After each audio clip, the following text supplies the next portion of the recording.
오늘은 추수감사절로 지키는 주일입니다. 흔히 추수감사절은 가을에 곡식을 거둔 후에 많은 곡식을 거두도록 함께 하신 하나님의 은혜에 감사하는 그런 절기로 우리는 생각합니다. 지금까지의 안녕과 풍요에 대한 감사를 드리는 것으로 생각하는 것입니다.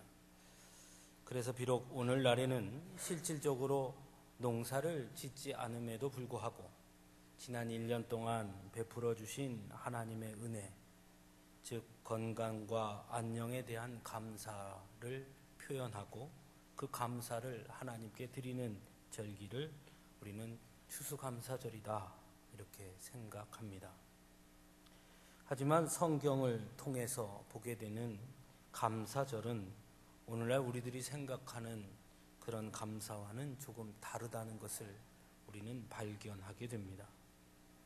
물론 추수한 후에 그 풍요로움에 대한 감사나 평안하게 인도하신 하나님의 은혜에 대한 감사는 물론 중요하지만 그것보다 성경에서 증거하고 있는 진정한 감사절의 이유는, 또 감사의 이유는 근원적인 다른 데 있음을 우리에게 가르쳐 주고 있습니다.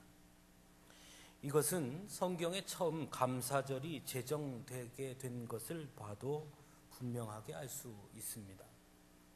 물론 감사절의 기원은 성경에서도 추수에서 비롯되었지만 거두어들인 풍성한 곡식 때문에 감사를 드리게 되었다기보다는 애굽의 종으로 있던 이스라엘 백성들이 하나님의 은혜로 출애굽하게 되어서 이제 스스로 자신들의 힘으로 자신들의 곡식을 거두고 추수하게 되었음에 감사드린 것, 그것이 곧 진정한 감사절의 의미였다라는 것입니다. 현대의 감사절의 기원이라 불리는 미국의 추수감사절 역시 마찬가지입니다.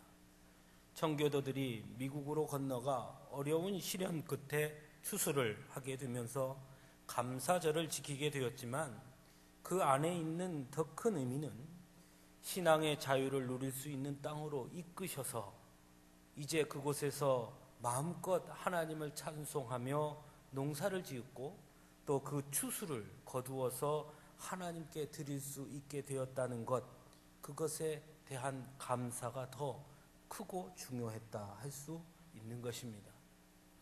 그러므로 오늘 우리의 감사절 역시 지금 내 삶의 평안과 풍요, 성공과 소유에 근거한 감사가 아니라 죄 많은 인간을 구원하시고자 성자 예수 그리스도를 보내시고 십자가에 달려 죽으심으로 우리의 죄를 사해 주셨고 우리를 구원받은 백성이 되게 해 주신 그 하나님의 구원의 은혜에 대한 근원적 고백이 바로 감사의 이유가 되어야 하는 것입니다.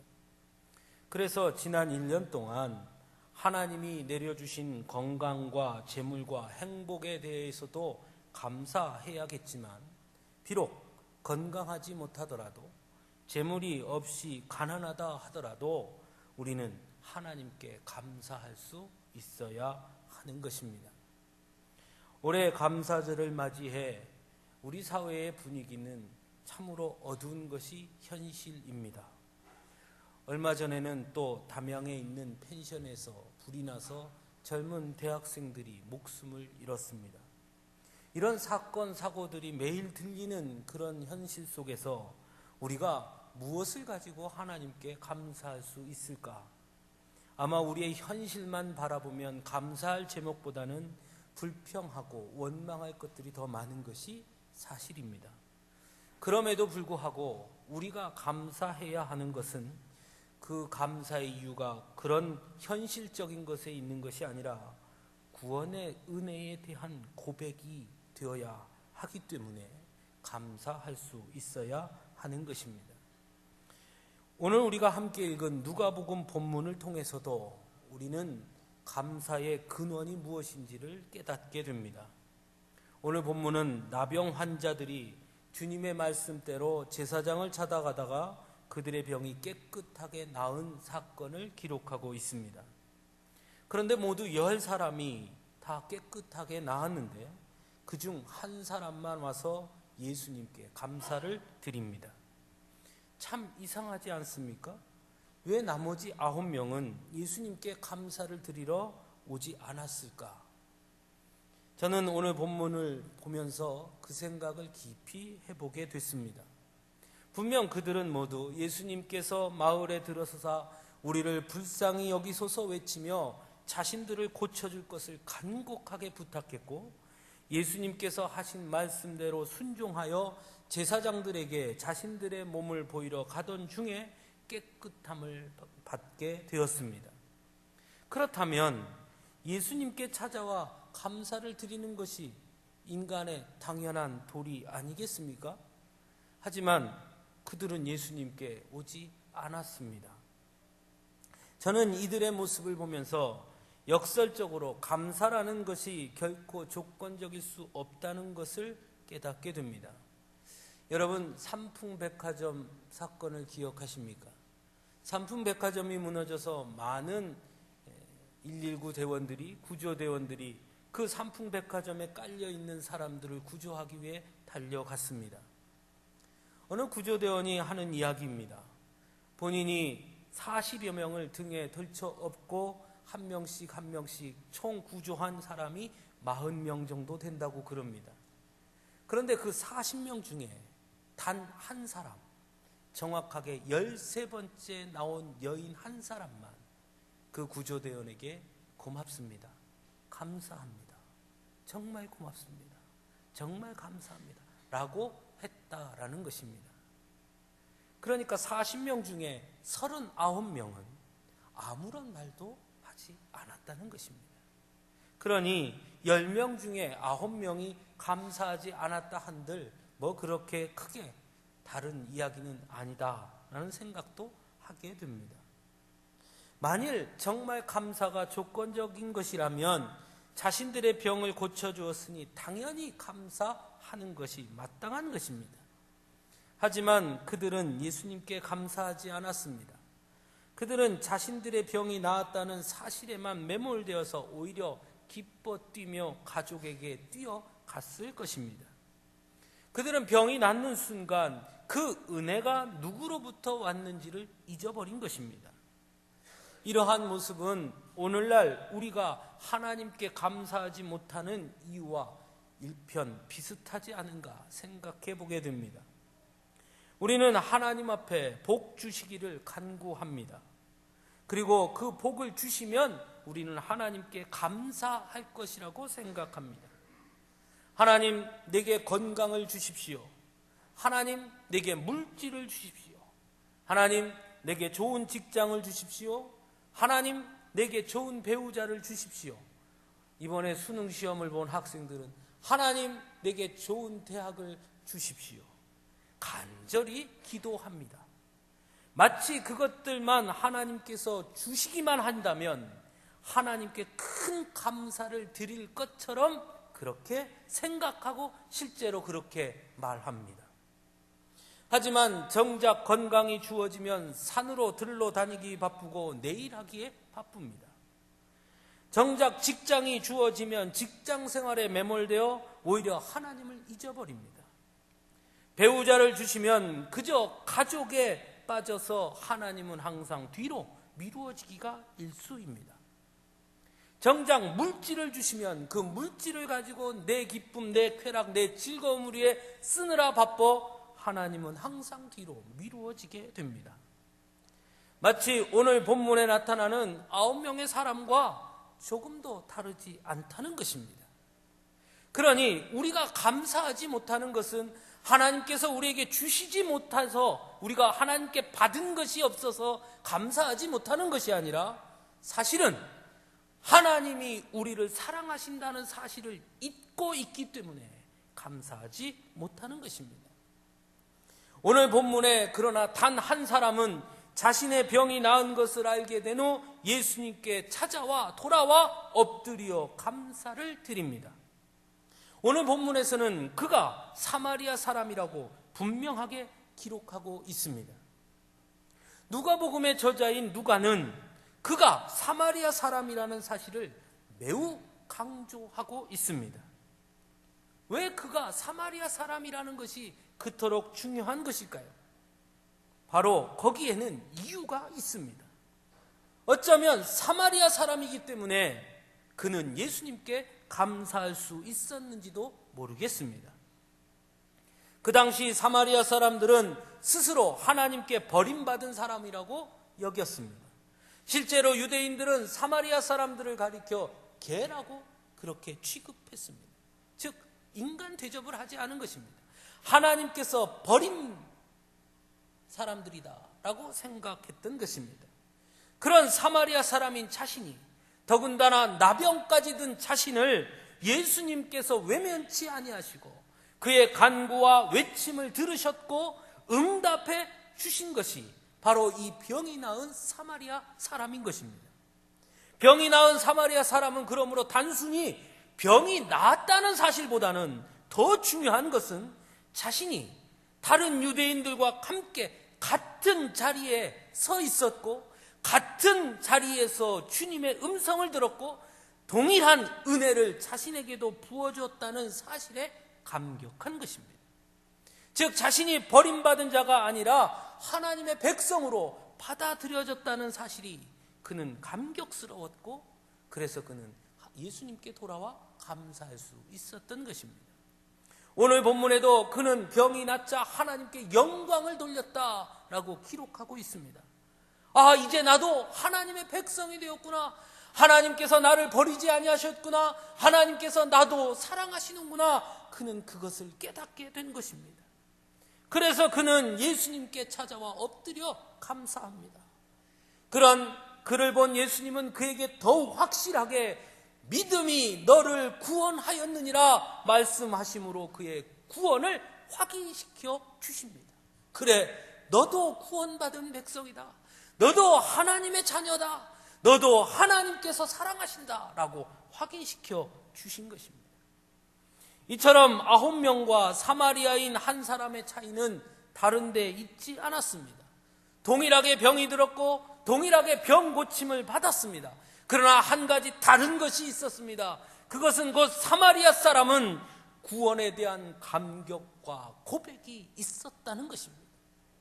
그 구원에 대한 감격과 고백이 있었기 때문에 사마리아 사람은 예수님께 찾아와 감사할 수 있었던 것입니다.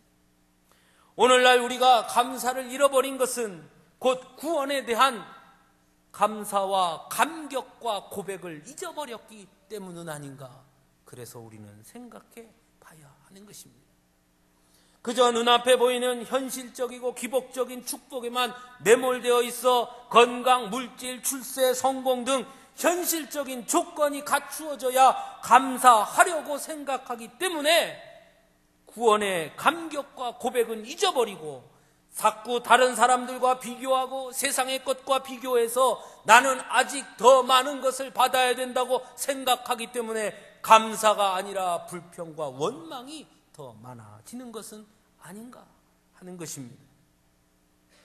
구원의 감격과 고백을 잊어버린 자는 막상 그 모든 것이 주어지더라도 결코 감사하지 않는다는 것을 우리는 오늘 9명의 사람들의 모습을 통해 보게 되는 것입니다. 그러므로 오늘 우리의 감사는 단순히 눈에 보이는 가시적인 조건에 따른 감사가 아니라 더 깊은 차원에서 우리를 하나님의 자녀가 되게 해주신 그 구원의 은혜에 대한 감사가 되어야 하는 것입니다. 비록 세상의 삶이 힘에 겹고 내 뜻대로 되지 않고 오히려 고난의 길이라도 그렇더라도 우리는 감사할 수 있어야 하는 것입니다. 왜냐하면 비록 어렵고 고통스러운 삶을 산다 하더라도, 비록 실패의 길을 걷고 있다 하더라도, 좌절의 길을 걷고 있다 하더라도 우리가 하나님의 구원받은 백성이라는 사실은 결코 변하지 않기 때문인 것입니다.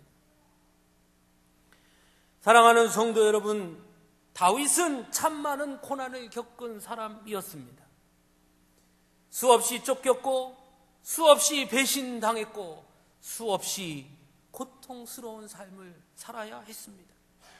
그럼에도 불구하고 그가 쓴 시편을 가만히 들여다보면 그럼에도 불구하고 그는 항상 하나님 앞에 감사했습니다.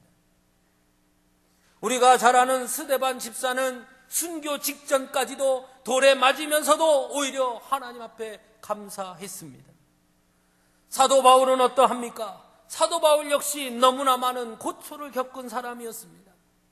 옥에 갇히기도 수도 없이 갇혔고 매를 맞아 죽기까지 맞기도 했습니다. 많은 사람들이 그를 미워했고 또 많은 사람들이 그를 배척했습니다. 그럼에도 불구하고 그는 항상 감사했습니다. 그럼에도 불구하고 그는 오히려 성도들에게 범사에 감사하라 그렇게 권면합니다. 오히려 고난이 크면 클수록 그는 더 크게 감사했고 고난이 크면 클수록 더 크게 기뻐했습니다. 어떻게 그럴 수 있었습니까? 왜냐하면 그럼에도 불구하고 여전히 자신을 사랑하시며 여전히 하나님의 자녀로 구원받은 백성으로 자신이 서 있다는 사실, 구원의 감격을 단 한순간도 그는 잊지 않았기 때문이었습니다. 사랑하는 성도 여러분, 여러분은 구원의 감격이 있습니까? 여러분이 하나님의 자녀가 되었다는 사실, 구원받은 백성이 되었다는 사실에 감격하십니까? 얼마나 감격하십니까? 그 사실이 여러분으로 하여금 얼마나 큰 감사로 표현하게 하십니까? 진정한 성도는 감사하는 성도입니다. 사도 바울은 우리에게 범사에 감사하라 분명히 그렇게 권면했습니다. 여러분, 범사가 무엇입니까? 내가 고통 중에 있을 때도, 고난 중에 있을 때도, 실패했을 때에도, 어려울 때에도, 그때도 감사하라는 것입니다. 어떻게 그럴 수 있습니까? 내가 실패했는데, 좌절했는데, 고난 중에 있는데, 옥에 갇혔는데 어떻게 감사할 수 있습니까? 이유는 단 하나입니다. 현실 때문이 아니라 그럼에도 불구하고 나는 여전히 하나님의 자녀가 되었다는 사실을 깨닫기 때문에 감사하는 것입니다. 사랑하는 성도 여러분, 우리의 감사는 다른 데 있지 않습니다. 구원의 은혜에 대한 감사라는 사실을 기억해야 하는 것입니다. 그러므로 항상 감사할 수 있어야 합니다. 비록 내가 힘들고 어렵더라도, 매 순간 넘어지고 자빠지는 그런 연약한 자라도 우리 하나님 단 한 번도 나를 포기하지 아니하시고 여전히 구원받은 백성으로 하나님의 자녀로 삼아 주셨으니 어찌 감사하지 않을 수 있겠습니까?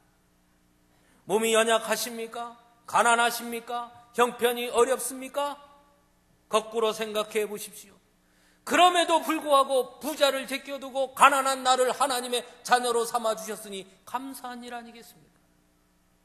건강한 사람을 제껴두고 연약한 나를 하나님의 자녀로 삼아 주셨으니 어찌 감사하지 않을 수 있겠습니까? 많이 배우지 못하고 많은 것을 소유하지 못한 나를 더 많은 것을 소유하고 더 많은 것을 배우고 더 큰 권력을 가진 사람들을 제껴두고 더 연약한 나를 하나님의 자녀로 삼아 주셨으니 어찌 감사하지 않을 수 있겠습니까? 그래서 우리는 실패해도 감사하고, 그래서 우리는 넘어져도 감사하고, 그래서 우리는 무너져도 감사하는 것입니다. 사랑하는 성도 여러분, 내 삶의 형편에 대한 감사가 아니라 구원의 은혜에 대한 감사의 고백이 저와 여러분에게 가득할 수 있기를 간절히 바랍니다. 기도하겠습니다.